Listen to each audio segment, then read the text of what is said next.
I was born in 1937 and I was born in Hammersmith Hospital.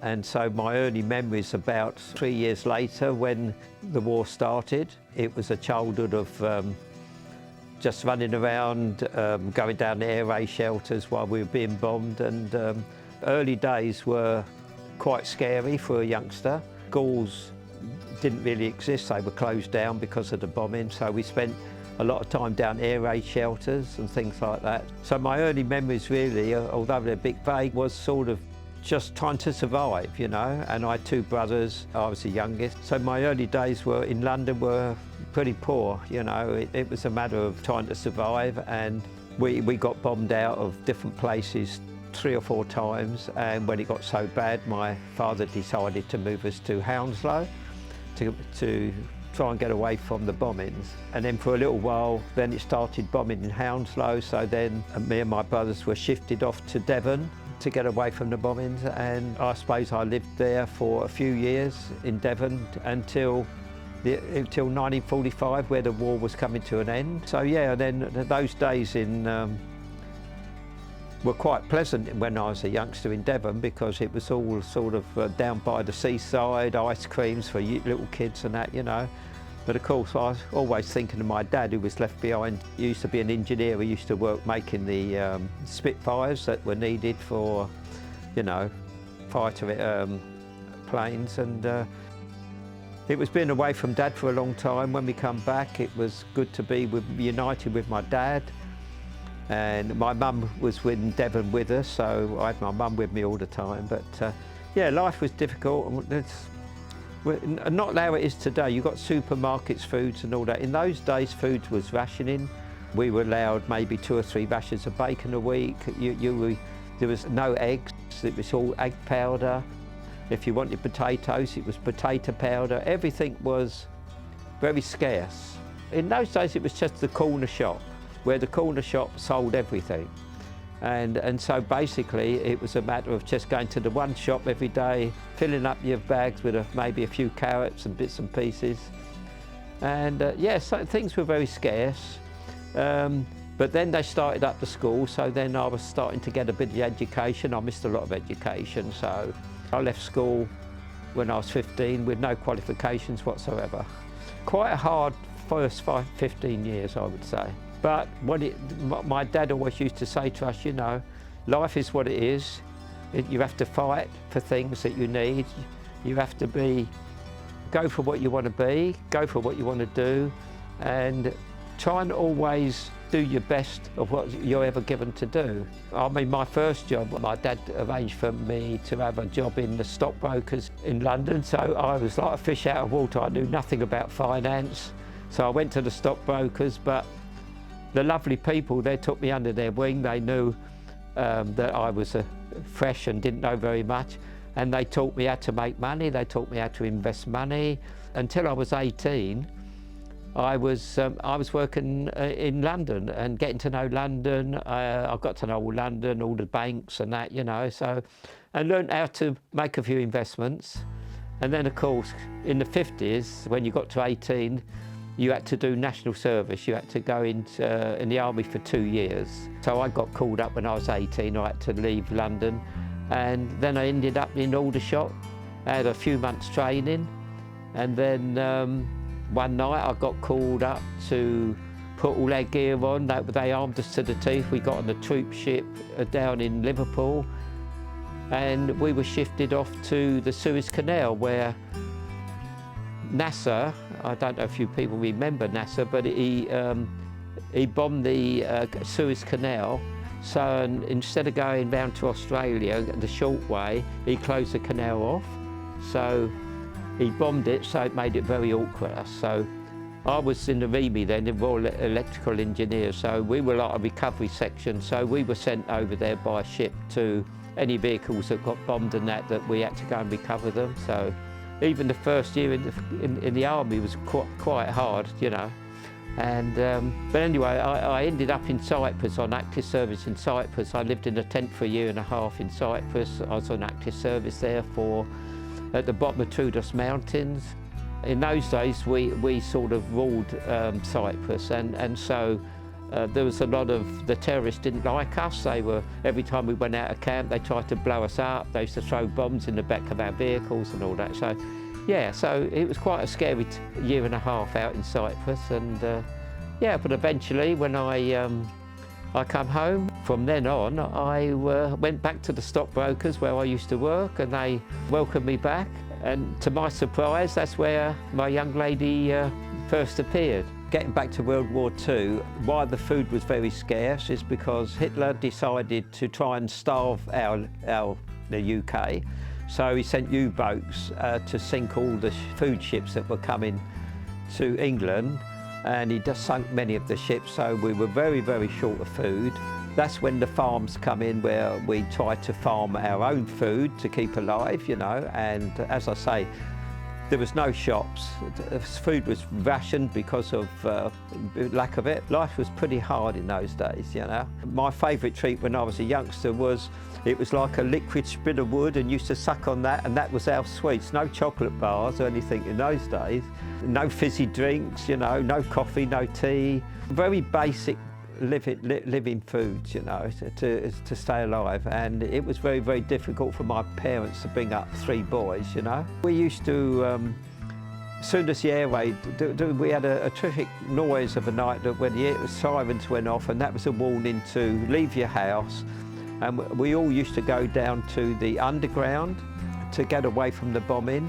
And every night we used to go live down the tube stations. And nearly every night we used to come back and found that most of our living quarters and our little houses and flats were bombed down to the ground. So we were forever looking for places to live.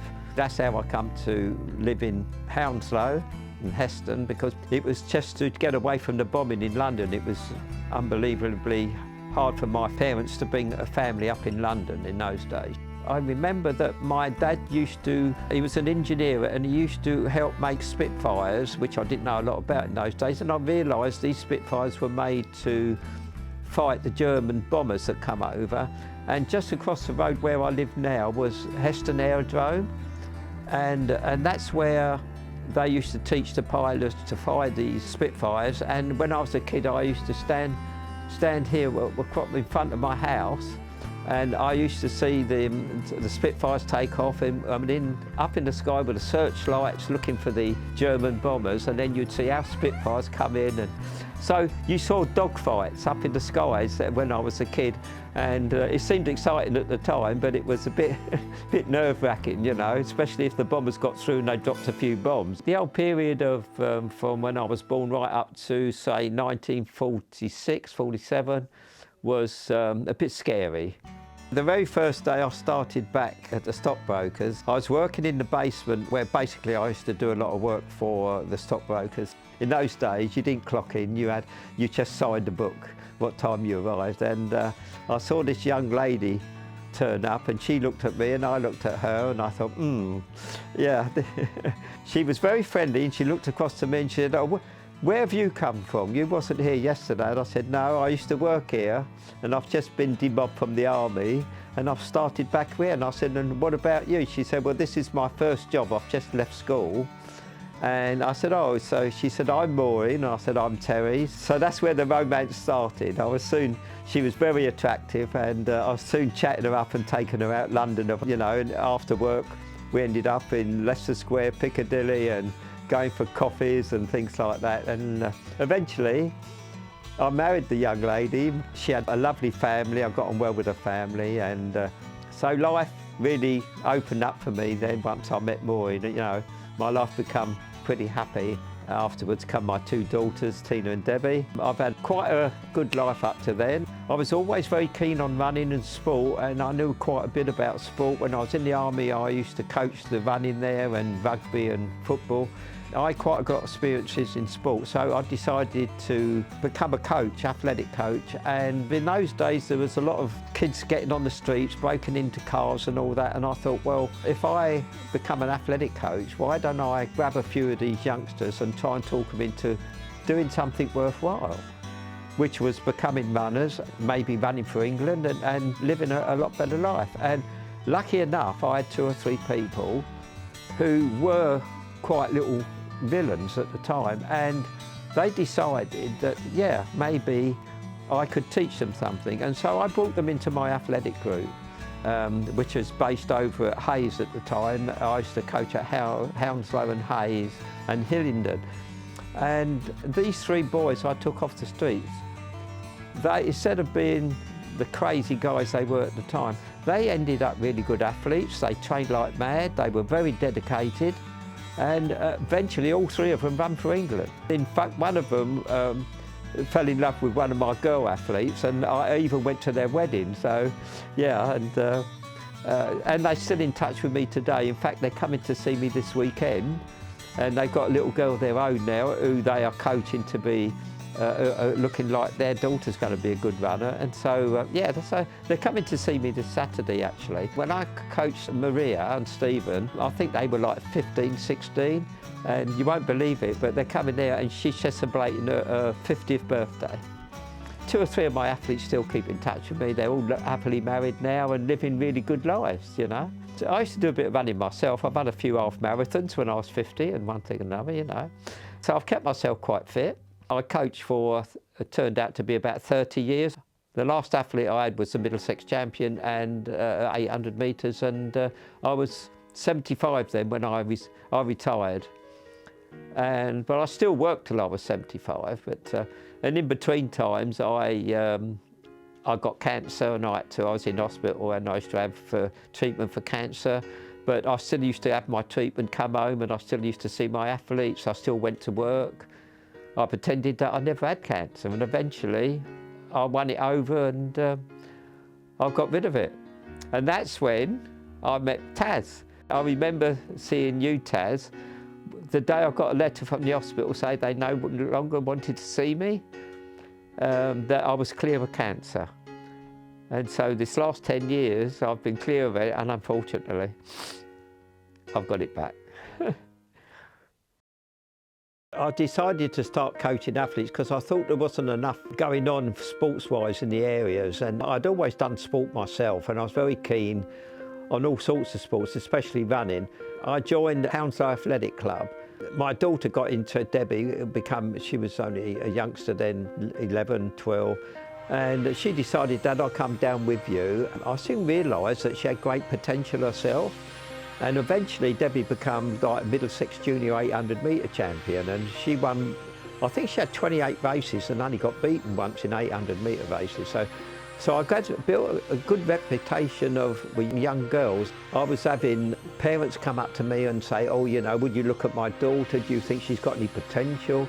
And all of a sudden I had a group of about 12 girls. They were so enthusiastic to do as well as Debbie that I ended up with some brilliant girls, and we used to travel all over the country doing girl relays like Southern Middlesex Championships, Southern, you know, National Championship, and that took me up to Liverpool, Sheffield, Newcastle, and I was well renowned with my girls. If I turned up, everybody used to say, oh, blimey, Terry's here, you know, with his group of girls, and we used to win most big competitions in girl relays. I had a really good young athlete. She was only 11, but she was very good at cross country, and she eventually was second in the All England schools, and she started winning track races.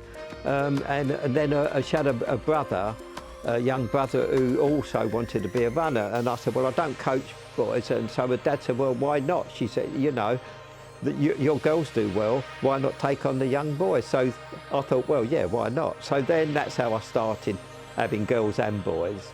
Nicky's brother, who wanted to join, he decided, look, I've read a lot about Bannister breaking the 4-minute mile and how long it took him to break the 4-minute mile. So he said, can I join your group and learn to run? And I want to break the 4-minute mile. He was so enthusiastic, and his sister was so good. She used to win many races and not very often ever got beaten a cross-country race. As the years went by, they arranged this race at Copthall Stadium, at Enfield I think it was, and they were going to have pacemakers from Kenya, and they were going to try and get as many athletes to break the 4-minute mile. Now, bearing in mind he was only 17, 18, by that time I'd got him quite good, and I said to him, this is the day when you're going to break the 4-minute mile.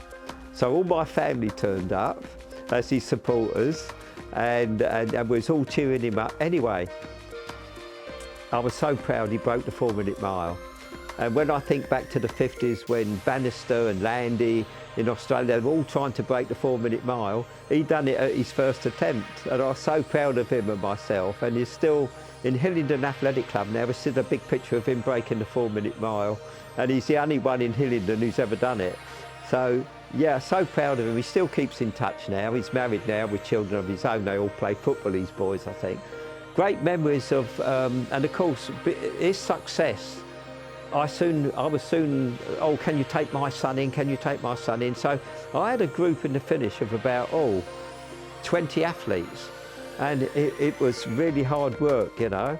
I used to work for estate agents, and they were such a lovely family.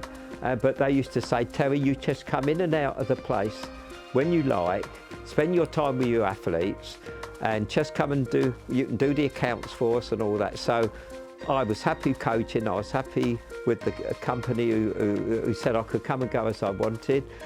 Bringing up Tina and Debbie at the same time, they were growing up faster. And of course, my wife was so supportive. I couldn't have got through all the things I used to do. The only thing was, when my eldest daughter Tina got married and she had 4 granddaughters, I neglected them a bit because my athletes were my family, and weekends I was all over, like in Liverpool, Sheffield and all that, and I feel a bit sorry now that my wife had to she used to go with my granddaughters while I was off with my athletes, you know, so yeah, I suppose I did neglect my family a bit because of my athletes. I used to treat them as if they were my sons and daughters, you know, they were my life, you know. You can fit things in if you get supportive. If you've got a good wife and your employer is supportive, they used to put all in their shop, they used to put all the pictures up of my athletes winning, you know. Yeah, so they were very supportive. And as I say, I couldn't have done it without Maureen. She was fantastic. Going back to the days when I first met her, when I come out of the army, and that was her first job. It wasn't long before I was taking her out, and then we soon arranged to get married. She was the love of my life. I just thought this is the one for me, and luckily she said yes.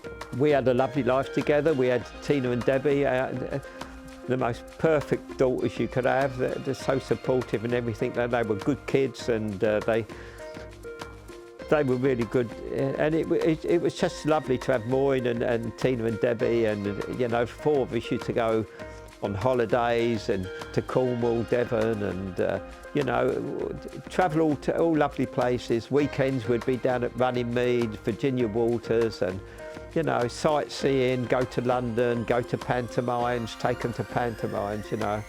Christmas was my wife's special time. Christmas was, it's a bit sad now that Christmas is coming up, but always a bit tearful for me, because she liked Christmas so much.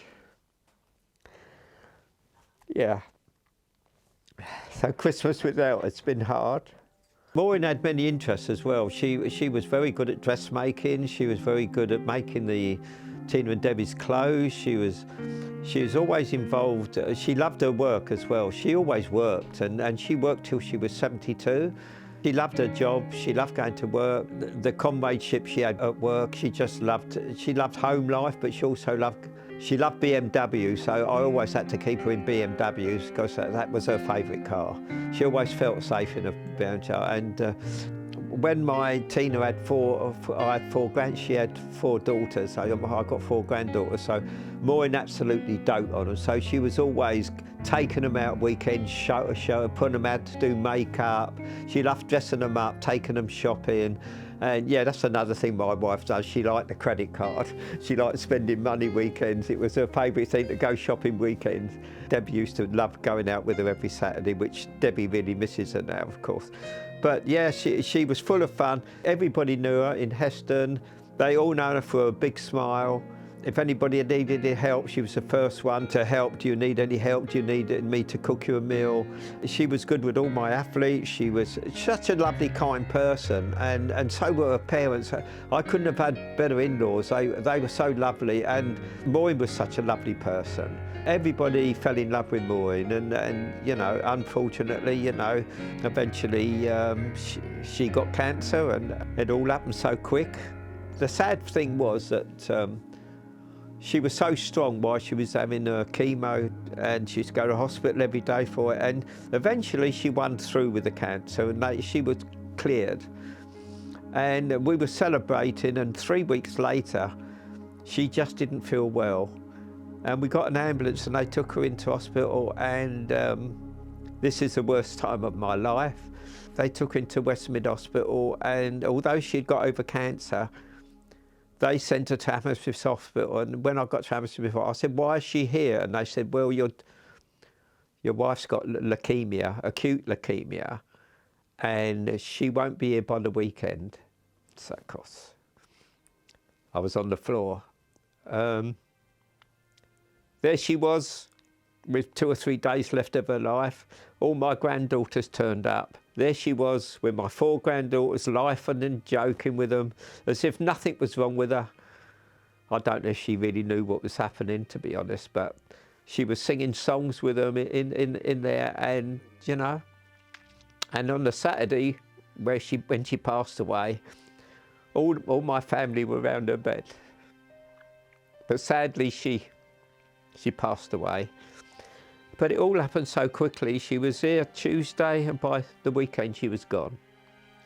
Unfortunately, Debbie was in Cyprus at the time on holiday, and she rushed back, and she just had a few hours with her before she died. So hit Debbie really hard, hit the granddaughters really hard. It all happened 8 years ago. We've never really got over it. She was such a lovely person, and we got so many lovely memories.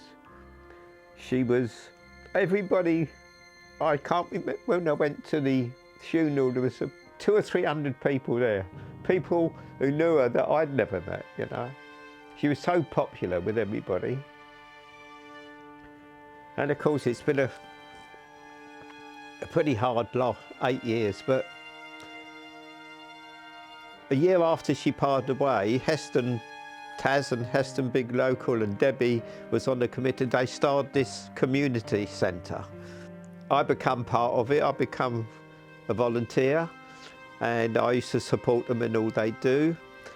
Because of the activities and the way Taz and Debbie used to arrange things for all the old people here, and they used to arrange cooking classes, which I used to go to, those gardening, all sorts of things, that we all become a happy group, and we formed all these little families that we knew that family, and they would invite us to their house. And it was Heston West Big Local that really got me back on the road.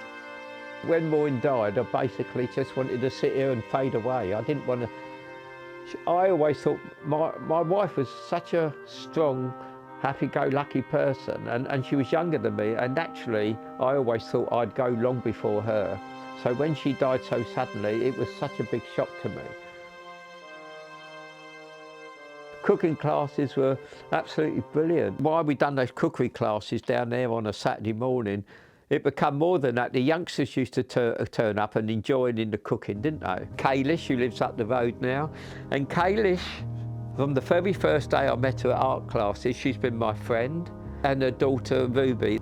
They have helped me such a lot and always supported me in everything. You know, I go down and have a cup of tea with Kaylish every afternoon, talk about her experiences living in Kenya and how she come to this country, and they come down now and support me, you know, and it's all different families I've met through Heston West Big Local, like Lukey and Harry and Bav and all that.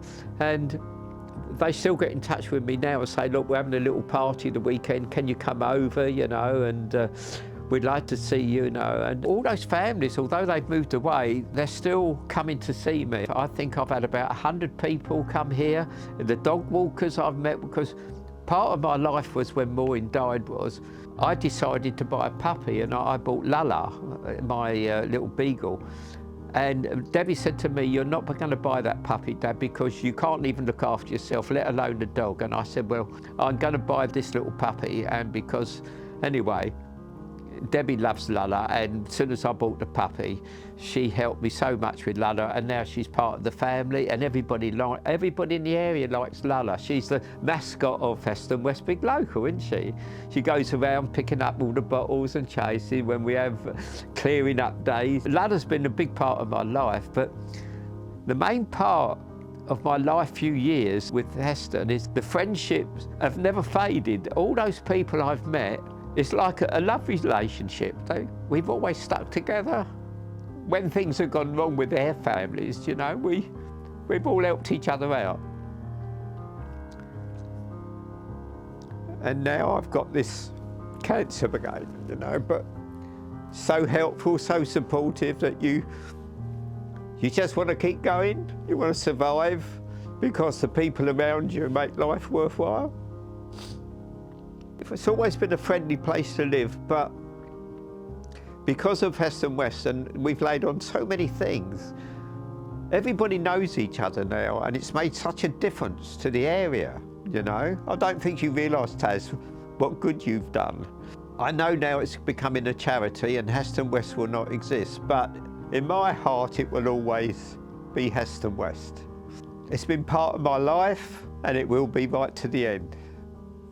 God bless Maureen. She died quickly without any pain, which I'm glad about. And I thank Heston West Big Local for getting me through the last 8 years. But I'm not giving in, and I'm still going to be here for Christmas. And might even start coaching again if there's anybody fancies a 10-mile run. I've got lovely friends, and I've got a lovely family with a girl called Dee Dee and Inda. They're twins, and their mum Daisy. They only live across the road from Harlett Gardens, and I've known them for the last 2 years since they come over from India. They're like my son and daughter. They come over here most days and we watch television and we have fish and chips, or I used to have fish and chips. I can't eat it anymore, but they do. They've also kept me going, you know. They're so lovable, and finding life hard to come from India and live here and catch up on education, catch up trying to get a job. But in helping them has helped me, because they support me and I support them. What we do in this area now, we all know each other, we all help each other, and it's a better place to live than it was before. So thank you, Taz, you've done a great job, and thank you for inviting me to your Christmas dinner last night. I thoroughly enjoyed it, meeting their old faces again. You know, in these days, you know, we're through COVID when we're shut up for 2 years, and it altered a lot of people's lives. People couldn't go to work. I never felt like lockdown, because having a dog, I used to get out every day, and if you're determined, and like you've got to be in this life, you've got to be determination. You've always got to spend, when you get up of a morning, you've got to say, thank you, Lord, I'll start of another day. Now what am I going to do? Well, number one, the dog needs to go out and fed.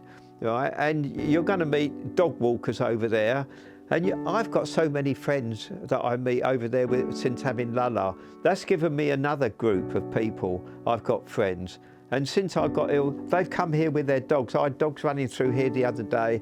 I would think the best thing in life and best advice I can give you is always try and make friends with people. Don't turn your back on people. Don't judge them by the cover, because they're probably suffering as much as you. When I walk up the road of a morning to get my paper, stagger up there, if I see any old people walking there and the ladies have got their shopping, I always say to them, good morning, how are you? And they look up in astonishment as much, say, oh, is somebody talking to me? And so that person probably has been looking for somebody just to say hello to, and it makes such a difference. And when you see their faces say, oh, hello, young man, and I say, well, no, I'm probably older than you, I'm 86, you know, but, and they almost say thank you for talking to me. So I would say in life, always be kind to people, and I always find in life it's better to give than take. I love giving, I like helping people. I'm not particularly like receiving very much. I find it embarrassing. I love to give my time. I even love to help people out sometimes who are worse off than me. I think the best thing you can do in life is always hold your hand out to somebody who needs it, you know. Remember, a lot of people you meet in all-day life, they've got sadness behind them. They've just lost people, and they are probably telling you, they've probably got illnesses that they're not going to tell you about.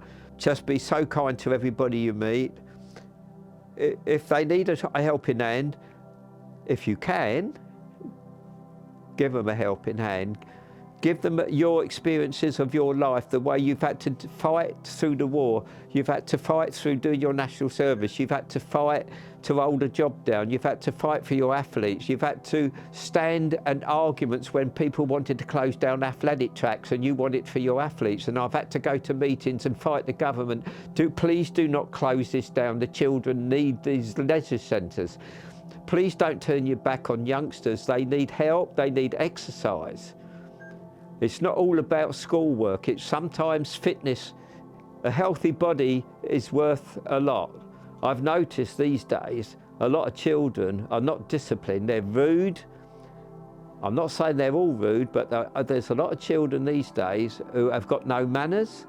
And I think it's up to, and when we've got all these crimes that's going on in London with the stabbings, and shootings, then they're not middle-aged people. They are young people going around with knives and that. Be a good parent. If you bring your children up with discipline and what's right and wrong, you won't have all these stabbings, you won't have all this crime. But while you let your kids run wild, taking drugs, smoking, drinking, not caring where your kids are overnight, have a bit of discipline with your children.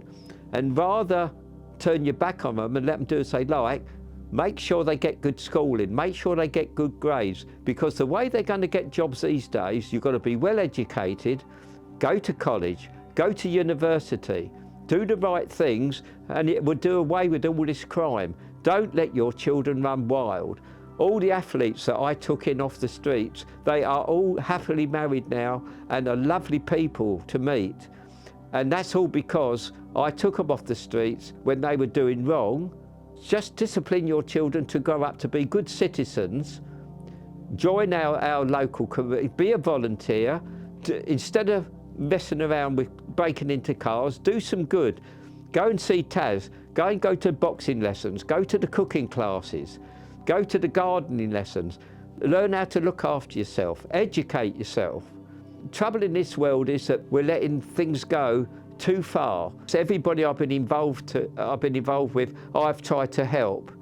They've all paid me back by running for England or getting a good job or reporting back to me, thank you for, although I didn't make a good athlete, thank you for disciplining, thank you for teaching me what to eat, to have a good diet, have a healthy body, and I've now got a good job. And I owe a lot of your things to you for putting me on the right road. If you treat youngsters the right way, they will not go off the rails. They will be good citizens. You let the kids have mobile phones when they're 6 or 7. They get into all things that they learn on their mobile phones. And in the finish, they're telling you what to do. When they're 12, they're telling you what to do rather than you discipline them. So I would say, be a bit more strict with your kids. And later on, they'll love you for it, because when they realise they're well educated and they pass their exams and they've gone to university and they've ended up with £100,000 a year job instead of £25,000 a year, they're thank you mum and dad for disciplining me to do the right things. The youngsters who come along, and they're learning to keep our local community tidy.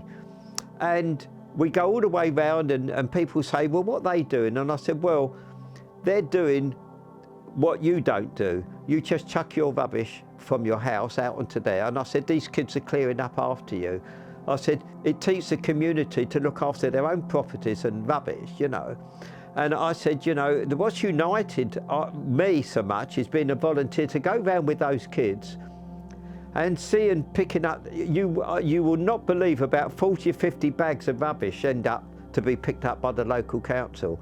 And that is all rubbish that us grown-ups have chucked around the estate we're trying to teach our local community to keep a clean estate. I was told by Taz, he invited me to, why don't you come to art classes?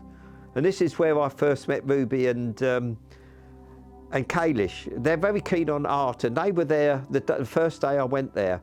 And I got to 80 years of age, and I was always told by our art master when I was at school, you'll never be an artist. And he used to clip me round the ear and said, you're a waste of space. Kalish and Ruby come up to my house one day and said, look, come to the next art classes. They gave me some drawing paper and some pencils and paint. And they said, just practice. And when next time I went down, I met Taz and Ruby, they said, get involved. And since then, in the last 6 years, I've had so many people love my paintings, and I've got talent that I never thought I had, but it was only Eston West Art Group that got it out of me. They encouraged me to get involved in art. They have taught me how to cook really good, healthy food with manju on cooking classes. They've taught me so much. Being a volunteer is not just going out and just doing a little bit of this, that. I have made such lovely friends with the cook, with Taz, with the leadership. The families, we've become united of all different groups. When the cooking classes stopped at Cranford Park, not Cranford Park, Cranford's Community School, we changed to going to Chiswick Park, where Taz arranged for Manju to meet us at Chiswick Park. And although I was not feeling too well, he used to get the vehicle to pick me up from my house. And I used to love going to Gunnersbury Park and Chiswick Park. And he used to arrange cooking classes there. And I met people there that used to come there that I've never met before. And they used to take me over the big houses there. And I learned so much about the history of those parks. People call here and tell me I'm a volunteer. How did you enjoy doing this? How did you enjoy that? And they sit here with me and we have a chat. And they say, I hear you can't eat very well now, Terry. And the next door, they're knocking on the door and they've made me soups that I can now eat. And, you know, so the comradeship in this area now is that the support is absolutely wonderful. Debbie, I know she's the chairman of the festival, I think. Yes, she's chairman, and she helps Taz. I'll do you all a painting tonight, put it on Facebook tomorrow for my, you know, and I thank you for me getting into artwork. I thank you for teaching me to cook. I thank you for making me a better person, to care for other people. And I've thoroughly enjoyed being part of Heston West Big Local. So in closing, it's not just a big thank to Heston West Big Local, but of course my rocks are Tina and Debbie, my daughters. I would never have survived this long if it wasn't for them. They've always been such wonderful daughters. Never had any trouble with my two daughters because I brought them discipline and they've grown up to be such lovely girls. And they're so supportive, and my lovely granddaughters, Georgina, Rebecca, Jenna and Sean. And then I've got 4 great-grandchildren, I'll try and remember.